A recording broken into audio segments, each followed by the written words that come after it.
परमेश्वर इस धरती के ऊपर अपने आप कुछ नहीं करता, कुछ नहीं कर सकता नहीं कहा, क्या? वो आपको और मुझे इस्तेमाल करता है।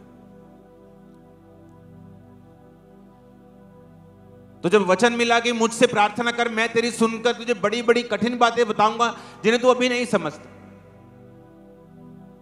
कई बार आप परमेश्वर से क्वेश्चन करते हैं कि परमेश्वर ये ऐसा क्यों हुआ? अगर तू जीवित है तो ऐसा क्यों हुआ? अगर तू जीवित है तो वो बंदे का वो हस्बैंड क्यों मर गया? वो घर में वो ऐसा बच्चा क्यों मर गया? वो क्रिश्चियन थे, उनके साथ ऐसा क्यों? सो मेनी क्वेश्चंस हो सकते हैं आपके दिमाग में। आप प्रभु से क्वेश्चन करते हैं कि प्रभु ऐसा क्यों हुआ, वैसा क्यों हुआ?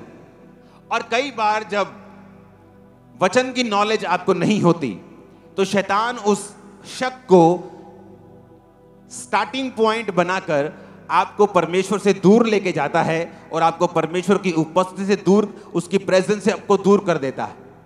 परमेश्वर ने उस सेवक को समझाया कि अगर तू हीलिंग चाहता है तो तुझे अपना आप मुझे पूरी तरह से देना होगा, क्योंकि जो कोई बर्तन जितना समर्पित होगा मैं उस बर्तन को उतना ही इस्तेमाल कर सकता हूं। अगर मैं 40% अपना रख लिया और 60% समर्पित कर दिया तो परमेश्वर बोलेगा मैं तेरे 60% को यूज करूं। अगर तू अपना 20% मुझे देगा मैं तेरे 20% को यूज करूंगा।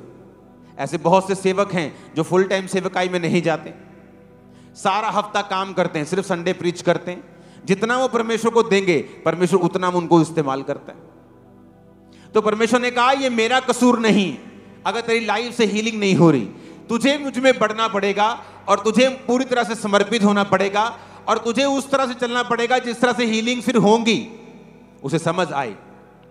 क्योंकि वचन कहता है कि जब आपको शक हो और आपको बातें समझ ना आए तो परमेश्वर ने कहा तो मुझसे प्रार्थना कर, मैं तेरी सुन के तुझे बड़ी बड़ी और कठिन कठिन बातें समझाऊंगा जिन्हें तू अब भी नहीं समझता।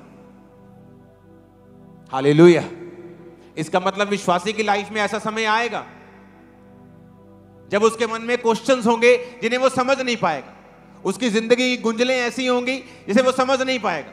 तो परमेश्वर ने कहा जब तेरी लाइफ में ऐसा समय आए तो बेस्ट दवाई ये है कि तू मुझसे क्या कर, प्रार्थना कर, मैं तेरी सुन के तुझे बड़ी बड़ी और कठिन बातें बताऊंगा जो तू अभी नहीं समझ सकता, लेकिन बाद में मैं तेरे कानों को खोलूंगा। जब शक आता है, जब सवाल आते हैं, चैलेंजिंग सिचुएशंस आती हैं, ऐसी परिस्थितियां आती हैं, आपके पास दो होते हैं चॉइस, या तो आप परमेश्वर से हट जाओ, आप डॉक्टर पे विश्वास करो, लोगों पे विश्वास करो, बाबाओं के पास जाओ, सब कुछ करके देखो, या तो आप परमेश्वर में अड़े रहो और खड़े रहो। आपके पास चॉइस हर एक व्यक्ति के पास आती है। वही निर्भर करेगा आपका चुनाव कि आप परमेश्वर में कितनी दूर तक जाएंगे। परमेश्वर आप पर कितना भरोसा रख सकता है, वो किस लेवल तक आपको बढ़ा सकता है, वही चुनाव आपका निर्धारित करेगा। उसने मुझे परखा है सालों साल, हीलिंग ना दे के भी, डिलीवर ना करके भी, बीमार रख के भी, क्या मैं उसमें खड़ा रहता हूं कि नहीं, कि भाग जाता हूं, क्या मेरी चंगाई मेरी परमेश्वर के प्रेम से भी बढ़ के है या नहीं। बाइबल कहती है अब्राहम स्थिर रहने वाले उस ऊपर वाले नगर की, स्वर्गीय यरूशलेम की बाट जोता था। इसलिए जब उसे ये मालूम हो गया था, जब दूतों ने कहा कि तेरी पत्नी के बच्चा होगा अगले साल, कहता छोड़ो जी, इस्माइल तेरी दृष्टि में बना रहे। यानी उसको ये विश्वास हो गया था कि अब मेरे बच्चा नहीं होगा, जो खुदा ने कहा था कि मैं तेरा निज वंश दूंगा और वो तेरे वंश को बढ़ाएगा। इसका मतलब अब्राहम को यह विश्वास हो गया कि अब मेरे बेबी नहीं होगा, तब भी वो परमेश्वर की आराधना नहीं छोड़ी, उसने परमेश्वर की प्रेजेंस नहीं छोड़ी, परमेश्वर की सेवा नहीं छोड़ी, इसलिए परमेश्वर उसको अपना मित्र कहता था। आज मैं गारंटी देता हूं, आज वीजे के लिए आया ना, एक वीजा रिजेक्ट, 2 वीजा, 3, जब 4 वीजे रिजेक्ट हो जाएंगे, परमेश्वर पर शक करने लगता हूं, क्योंकि उसका विश्वास उसकी ब्लेसिंग के ऊपर है। और जब शैतान को मालूम हो जाता है कि इसका विश्वास वीजे के ऊपर है, वो उस वीजे को रोक लेता है, क्योंकि उसे यही जरिया के नजर आता है कि अगर मैंने इसका वीजा रोक लिया तो हो सकता है ये परमेश्वर से हट जाए। और जब शैतान को आपने यकीन दिलवा दिया कि आप किसी चीज को प्रभु से भी ज्यादा प्यार करते हैं, वो उस चीज पे अटैक करने लगता है।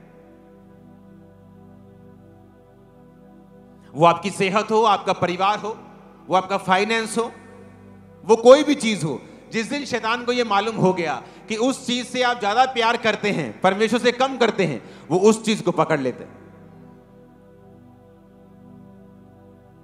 मैंने घरों में देखा है, फैमिली मेंबर से परमेश्वर को भी ज्यादा प्यार, प्रभु से भी ज्यादा प्यार करते हुए वो नाराज ना हो जाए, परमेश्वर से हट गए, और होते होते वो भी इंसान आपकी लाइफ से दूर चला जाता है।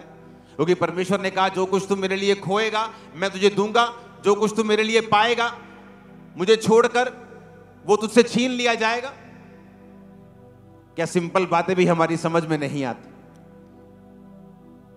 क्या कहा उसने? मुझसे क्या कर। तीसरी आयत को पढ़ेंगे, मुझसे क्या कर। क्या तुम प्रेयर करते हो? कितने मिनट? परांठों के ऊपर 2 मिनट प्रेयर करते हैं। हाँ जी को दो, रोटी खाने लगे। उसने कहा मुझसे क्या कर। भाई साहब, ये फाइट है। क्या है ये? शैतान आपके साथ लड़कर आपकी साल्वेशन, आपकी ब्लेसिंग, जो कुछ प्रभु ने आपके लिए रखा उसको छीनना चाहता है, और वो हर संभव कोशिश करेगा। पाप से लेके, शक से लेके, डर से लेके हर हथियार वो यूज करेगा आपके खिलाफ। लेकिन परमेश्वर ने भी आपको हथियार दिए। उसने कहा विश्वास की ढाल ले, वचन की तलवार ले, जो वचन है उसे ले, आत्मा की तलवार ले। परमेश्वर ने कहा मुझसे प्रेयर कर, मैं तेरी सुन के बड़ी बड़ी और कठिन बातें बताऊंगा जो तू अभी नहीं समझता। जब आप प्रार्थना में चले जाते हैं कि परमेश्वर ऐसा क्यों, और प्रभु आपको देखता है कि आप बिल्कुल कड़क हैं, आप बिल्कुल हठीले हैं, आत्मा में अच्छे हठीले, कि आप हटने वाले नहीं हैं, आप परमेश्वर में खड़े रहने वाले हैं। अगर आपके कोई संतान ना भी हुई तो भी आप परमेश्वर में बढ़ने वाले हैं, तो परमेश्वर को आपको डिलीवर करना पड़ता है। क्योंकि वो क्या करेगा बच्चा रख के आपकी आशीष आपको ना देके वो क्या करेगा?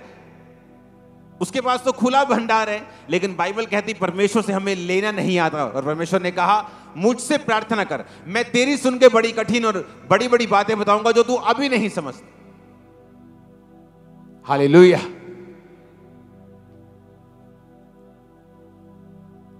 शैतान हर एक चीज को आपके खिलाफ यूज करेगा, आपके मन में शक को डालने के लिए, और आपको वचन से जुड़े रहना है और प्रार्थना में लगे रहना है और फाइट करनी है। जो परमेश्वर ने आपके लिए रखा है वो जनरेशंस के लिए, आपके वंशों के लिए। आमीन ऊंचे वाला चाहिए।